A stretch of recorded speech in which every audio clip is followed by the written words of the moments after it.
आप सभी का हमारे YouTube चैनल इंग्लिश गुरु संजय महर्षि में हार्दिक स्वागत है।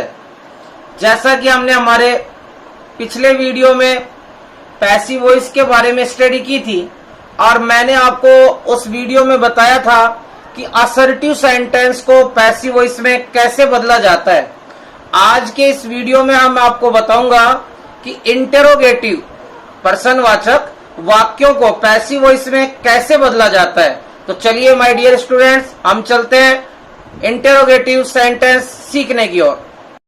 आपके सामने सेंटेंस है Ram is eating a mango और सेकंड सेंटेंस है Ram is not eating a mango.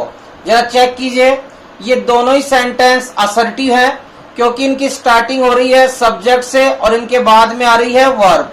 तो ये दोनों असर्टिव सेंटेंस हुए। ये तो असर्टिव का है अफर्मेटिव सेंटेंस क्योंकि इसमें सकारात्मक भाव है, और ये जो नीचे वाला है ये है असर्टिव का नेगेटिव सेंटेंस क्योंकि इसमें नकारात्मक भाव है। तो हमने इनका पैसिव वॉइस बनाना सीखा हुआ है। तो देखिए पहले का आंसर क्या बनेगा, राम एक आम खा रहा है। तो सबसे पहले हम ऑब्जेक्ट ढूंढेंगे ए मैंगो। तो हमने आंसर बनाया a mango, helping verb choose की इज एम आर में से, तो ए मैंगो इज। अब यह आईएनजी का प्रयोग हुआ है तो हम आंसर में यूज लेंगे बीइंग, और ईट की थर्ड फॉर्म ईटन, और फिर बाई लगाकर सब्जेक्ट है राम। अब इसी प्रकार हम दूसरा सेंटेंस देखेंगे, नेगेटिव है तो इसका पैसिव वॉइस भी नेगेटिव बनेगा। तो आंसर क्या बनेगा, a mango helping verb is, और उसके बाद नॉट और आईएनजी का यूज हुआ है तो लगेगा बीइंग, और ईट की थर्ड फॉर्म ईटन, और फिर बाई, और सब्जेक्ट है राम तो बाई राम। अब माय डियर स्टूडेंट्स, जो इंटेरोगेटिव सेंटेंस है वो बिल्कुल इजी है, आप आसानी से सीख जाएंगे। देखिए इंटेरोगेटिव सेंटेंस का अर्थ होता है पर्सनवाचक वाक्य। ऐसे वाक्य जो पर्सन बनाने का काम करते हैं उन्हें इंटेरोगेटिव सेंटेंस कहा जाता है। और इंटेरोगेटिव सेंटेंस दो तरीके से शुरू होते हैं, एक हेल्पिंग वर्ब से और एक WH वर्ड से।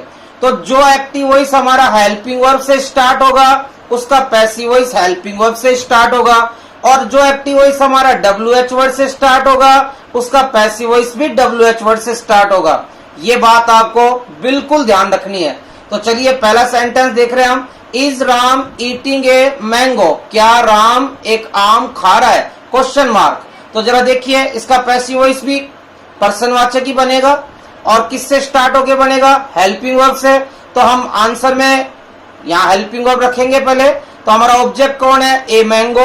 अब ए मैंगो जब इधर सब्जेक्ट बनेगा तो ए मैंगो के साथ किसका यूज होगा, इज का। तो इज ए मैंगो सब्जेक्ट बन गया।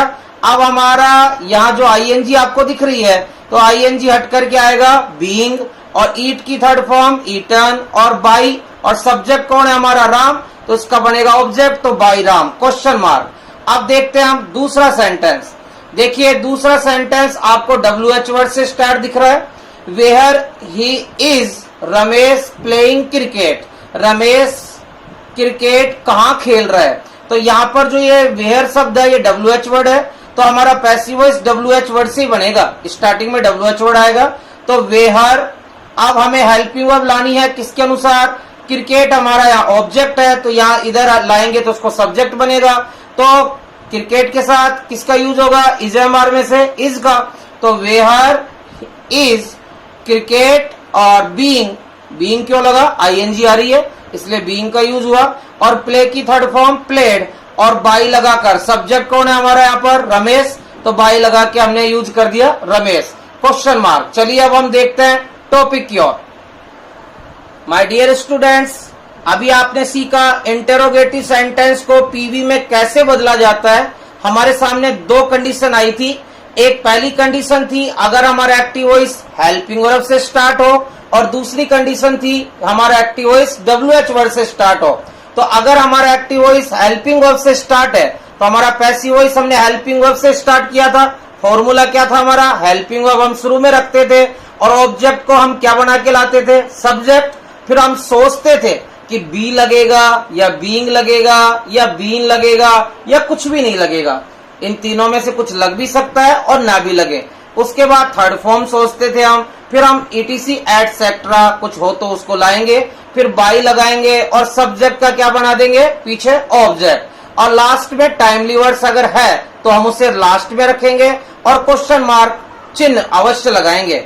और अब हम बात करते हैं फॉर्मूला नंबर 2, यदि एक्टिव वॉइस WH वर्ड से शुरू हो तो फॉर्मूला 2 क्या है, WH वर्ड से ही आपका पैसिव वॉइस स्टार्ट होगा, उसके बाद आप हेल्पिंग वर्ब लेकर आएंगे, फिर आप ऑब्जेक्ट का सब्जेक्ट बनाएंगे, फिर आप सोचेंगे कि बी लगेगा, बीइंग लगेगा या बीन लगेगा या कुछ नहीं लगेगा, और उसके बाद थर्ड फॉर्म, फिर उसके बाद एटसेट्रा, फिर बाई और सब्जेक्ट का बनाएंगे ऑब्जेक्ट, और टाइमली वर्ड समय सूचक शब्द लास्ट में। माय डियर स्टूडेंट्स, आपको यहाँ पर एक बात विशेष ध्यान देनी है, अगर आपका WH वर्ड हु आ रहा है, अगर आपके सेंटेंस में WH वर्ड हु का इस्तेमाल हुआ है, हु मीन्स कौन, तो आपको वहां पर पैसिव वॉइस हु की जगह आपको पैसिव वॉइस बनाते समय यूज करना है बाई होम का, यानी आप हु के जगह रखेंगे बाई होम, और अगर आपका WH वर्ड हुम आ रहा है तो आप हुम की जगह रखेंगे हु। तो चलिए हम एग्जाम्पल देखते हैं कुछ। Example number 1, do you love your country, क्या तुम अपने देश से प्रेम करते हो। तो जरा देखिए यहाँ पर हेल्पिंग वर्ब से स्टार्ट है सेंटेंस डू से, और हेल्पिंग वर्ब से स्टार्ट है और इंटेरोगेटिव है प्रश्नवाचक, तो हमारा पैसिव वॉइस भी हेल्पिंग वर्ब से स्टार्ट होगा। तो मैंने आपको पिछले चार्ट में बताया था, जब हेल्पिंग वर्ब डू डज आ रही हो तो डू डज हट जाती है और वहां हेल्पिंग वर्ब यूज होती है इज, एम और आर। तो यहाँ हमारा ऑब्जेक्ट कौन है, योर कंट्री, तुम्हारा देश। तो तुम्हारा देश क्या हुआ, सिंगुलर एक वचन, तो हमारी यूज होगी यहाँ पर हेल्पिंग वर्ब इज। तो इज योर कंट्री, और लव की थर्ड फॉर्म लाउड, और बाई लगाएंगे और सब्जेक्ट कौन है यहाँ पर यू, तो इसका ऑब्जेक्ट क्या हो जाएगा बाई यू क्वेश्चन मार्क। अब देखते हैं हम example number 2, has anybody answered this question. तो जरा चेक कीजिए माय डियर स्टूडेंट्स, ये पर्सनवाचक सेंटेंस है, पर्सनवाचक वाक्य है, हेल्पिंग वर्ब से स्टार्ट है, तो हमारा पैसिव वॉइस पर्सनवाचक ही बनेगा, इंटेरोगेटिव बनेगा और हेल्पिंग वर्ब से स्टार्ट होगा। तो हेल्पिंग वर्ब कौन सी आएंगी, हैज है में से आएंगी। अब यहाँ ऑब्जेक्ट कौन है, दिस क्वेश्चन, यह पर्सन, तो यह पर्सन क्या है, सिंगुलर एक वचन, तो बाहर हेल्पिंग वर्ब सिंगुलर की आएगी। तो आंसर हुआ हैज दिस क्वेश्चन, और हम जानते हैं कि हैड के साथ बीन का यूज होता है, तो हैज दिस क्वेश्चन बीन, और आंसर थर्ड फॉर्म पहले से है, और ये जो एनीबडी है ये अनइम्पोर्टेंट सब्जेक्ट है, महत्वपूर्ण करता है, इसका प्रयोग पीछे नहीं होता और बाई का प्रयोग भी नहीं होगा। तीसरा एग्जाम्पल है कैन यू हेल्प मी, क्या तुम मेरी सहायता कर सकते हो। यहाँ पर इंटेरोगेटिव सेंटेंस है और कैन मॉडल से स्टार्ट है, तो हम जानते हैं कैन हेल्पिंग वर्ब भी है, मॉडल हेल्पिंग वर्ब होती है, तो पैसिव वॉइस मॉडल से स्टार्ट होगा। तो आंसर हुआ कैन, और मी को सब्जेक्ट बनाएंगे आई हो जाएगा, और मॉडल के साथ बी का यूज होता है, तो कैन आई बी, हेल्प की थर्ड हेल्प्ड और बाई, और यहाँ सब्जेक्ट है यू, तो पीछे जाएगा तो यू। अब हम देखते हैं example number 6। Example number 6, did he steal your pen, क्या उसने तुम्हारा पेन स्टील चुराया। तो देखिए इंटेरोगेटिव सेंटेंस है, हेल्पिंग वर्ब डिड से स्टार्ट है, तो हम जानते हैं, हमने पिछले वीडियो में जो आपको चार्ट भेजा था उस चार्ट में मैंने आपको बताया था कि अगर डिड हेल्पिंग वर्ब आती है तो डिड हट जाती है और वहां वॉज वर्ब का यूज होता है। तो योर पेन, तुम्हारा पेन, सिंगुलर हुआ एक वचन, तो हेल्पिंग वर्ब यूज होगी वॉज, तो वॉज योर पेन, स्टील की थर्ड स्टोलन, बाई, और यहाँ सब्जेक्ट है कौन ही, तो ही को पीछे ऑब्जेक्ट बनाएंगे बाई हिम। अब देखेंगे हम एग्जाम्पल नंबर 8। 8वें एग्जाम्पल में आप देख रहे हैं ये WH वर्ड वहन से स्टार्ट है, इंटेरोगेटिव सेंटेंस है, तो हमारा पैसिव वॉइस भी इंटेरोगेटिव बनेगा और WH वर्ड से ही स्टार्ट होगा, यानी कि वहन है तो वहन से स्टार्ट होगा पैसिव वॉइस, वाई होता तो वाई से, वाट होता तो वाट से, वेयर होगा तो वेयर से, तो आंसर होगा हमारा वहन। और डू डज हेल्पिंग वर्ब हट जाती है और helping verb is am are का यूज होता है, तो यहाँ ऑब्जेक्ट कौन है ब्रेकफास्ट, तो ब्रेकफास्ट के साथ लग गया इज, तो व्हेन इज, ब्रेकफास्ट टेक की था टेकन, और बाई और सब्जेक्ट है यू, तो इसका पीछे ऑब्जेक्ट बनाएंगे यू होगा, तो बाई यू। अब एग्जाम्पल नंबर देख रहे हैं अपन 9, where has Priya put my cell phone, Priya ने मेरा सेल फोन मोबाइल, प्रिया ने मेरा मोबाइल कहाँ रख दिया है। तो जहाँ चेक कीजिए इंटेरोगेटिव सेंटेंस है, वेयर से स्टार्ट है, तो हमारा पैसिव वॉइस भी इंटेरोगेटिव बनेगा और वेयर से स्टार्ट होगा, तो वेयर। अब यहाँ ऑब्जेक्ट कौन है, माई सेल फोन, मेरा मोबाइल, मेरा मोबाइल सिंगुलर एक वचन, तो यहाँ बाहर हैव में से सिंगुलर कौन है, हैज, तो where has my cell phone, और हैड के साथ बीन का यूज होता है, तो where has my cell phone been, और पुट की थर्ड फॉर्म पुट, और बाई, और यहाँ सब्जेक्ट है प्रिया, तो बाई प्रिया। अब हम देखेंगे example number 11, how does Shikha speak many languages, Shikha अनेक भाषाएं कैसे बोलती है। तो जरा चेक कीजिए इंटेरोगेटिव सेंटेंस है और हाउ WH वर्ड से स्टार्ट है, हाउ मीन्स कैसे, तो हमारा पैसिव वॉइस इंटेरोगेटिव बनेगा और WH वर्ड से स्टार्ट होगा, तो आंसर हुआ हाउ। और यहाँ ऑब्जेक्ट है मैनी लैंग्वेजेस, अनेक भाषाएं, तो हेल्पिंग वर्ब डू डज आ रही है, तो डू डज हटेगी, इज MR लगेगी, तो मैनी लैंग्वेजेस अनेक भाषाएं बहुवचन हुआ, तो आंसर हमारा आएगा बहुवचन की हेल्पिंग वर्ब। तो how are many languages spoken, speak की थर्ड फॉर्म, बाई और सब्जेक्ट है सिखा, तो बाई सिखा। अब आप देख रहे हैं example number 13, who has broken this mirror, यह दर्पण किसने तोड़ा है। माय डियर स्टूडेंट्स, यहाँ पर जो WH वर्ड है वो है हु, और मैंने आपको थोड़ी देर पहले बताया था हु जो WH वर्ड है वो बाई हुम में चेंज हो जाता है, तो हु के स्थान पे हम रखेंगे बाई हुम। और यहाँ पर ऑब्जेक्ट कौन है, दिस मिरर, यह दर्पण, यह दर्पण क्या है, सिंगुलर एक वचन, तो हेल्पिंग वर्ब एक वचन की लगेगी, तो हैज में से लगेगी, तो क्या लगेगी, हैज, तो बाई हुम हैज, ऑब्जेक्ट है यहाँ पर दिस मिरर, इसको सब्जेक्ट बना दिया, बाई हुम हैज दिस मिरर, और हैज और हैड के साथ बीन का प्रयोग, तो हैज दिस मिरर बीन, और ब्रोकन ऑलरेडी पहले से ही थर्ड फॉर्म है, तो थर्ड फॉर्म आ गई और क्वेश्चन मार्क। अब हम देख रहे हैं example number 14, who is making a noise, शोर कौन कर रहा है। माय डियर स्टूडेंट्स बड़े गौर से देखिए, हु से स्टार्ट है, तो हु की जगह किसका यूज होगा, बाई हुम का। फिर उसके बाद हमारा ऑब्जेक्ट कौन है यहाँ पर, ए नॉइस, तो ए नॉइस सिंगुलर है एक वचन, तो इज MR में से सिंगुलर लगेगी एक वचन, तो बाई हुम इज ए नॉइस, और ING आ रही है तो बीइंग लगेगी, और मेक की थर्ड फॉर्म मैड। अब देखेंगे हम example number 15, why were you laughing at Sita, तुम सीता पर क्यों हंस रहे थे।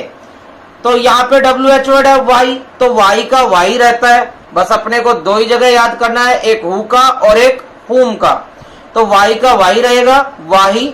अब यहाँ ऑब्जेक्ट कौन है, सीता, तो सीता को हम जब सब्जेक्ट बनाएंगे तो सीता के साथ वर तो लगेगा नहीं, वाज लगेगा, तो वाई वॉज सीता, और ING आ रही है तो बीइंग, और लाफ की थर्ड लाफ्ड, और प्रीपोजिशन वर्ब के साथ ही रहेगा, लाफ्ड एट, बाई और सब्जेक्ट है यू, तो बाई यू।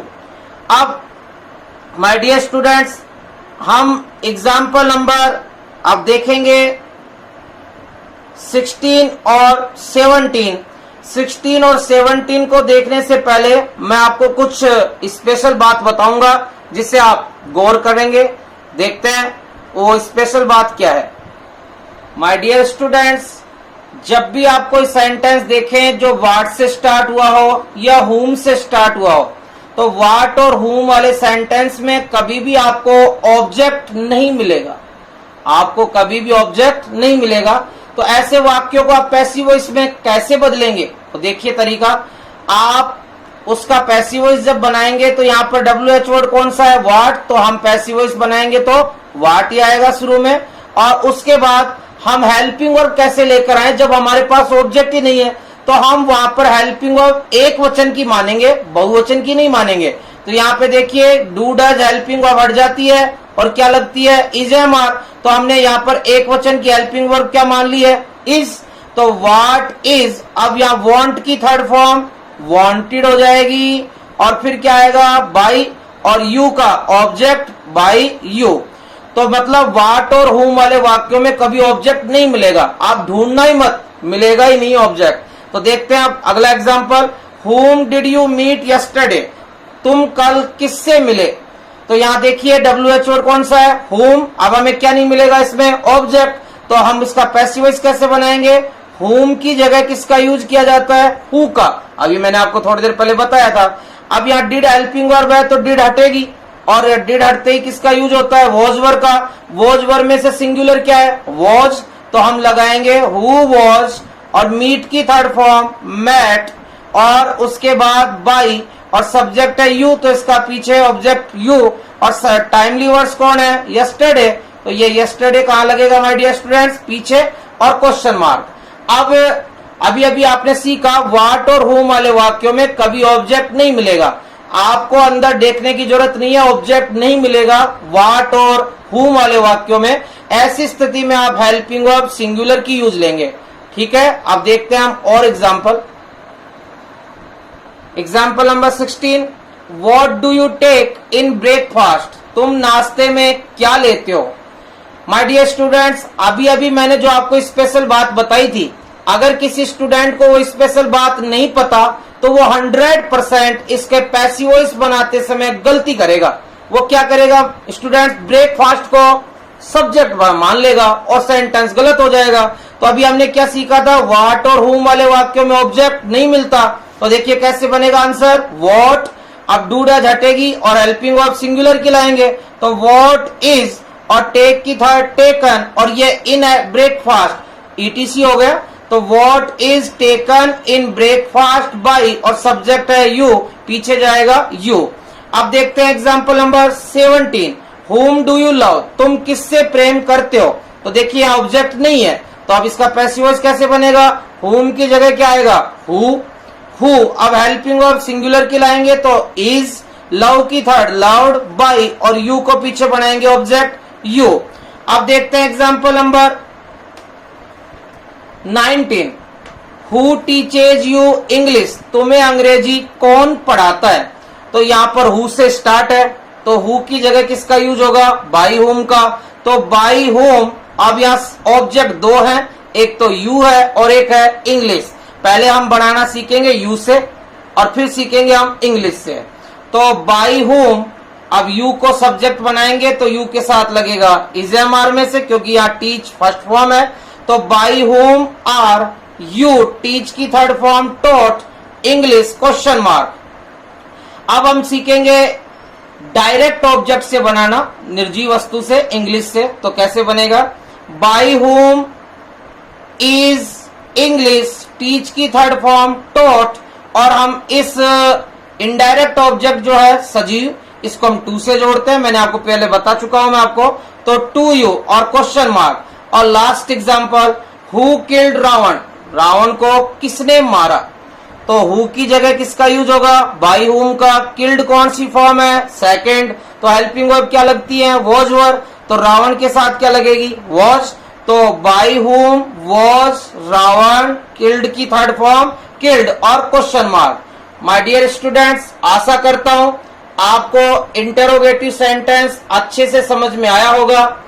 फिर भी आपको अगर कोई प्रॉब्लम है तो आप मुझे कमेंट करें, और हमारे इस वीडियो को ज्यादा से ज्यादा लाइक करें, और इस वीडियो को शेयर करें, और हमारे चैनल को सब्सक्राइब करें, और दबाएं उस बेल आइकन को, जिससे कि आपको हमारे न्यू वीडियोस का नोटिफिकेशन जल्द ही मिल सके। Thanks for watching.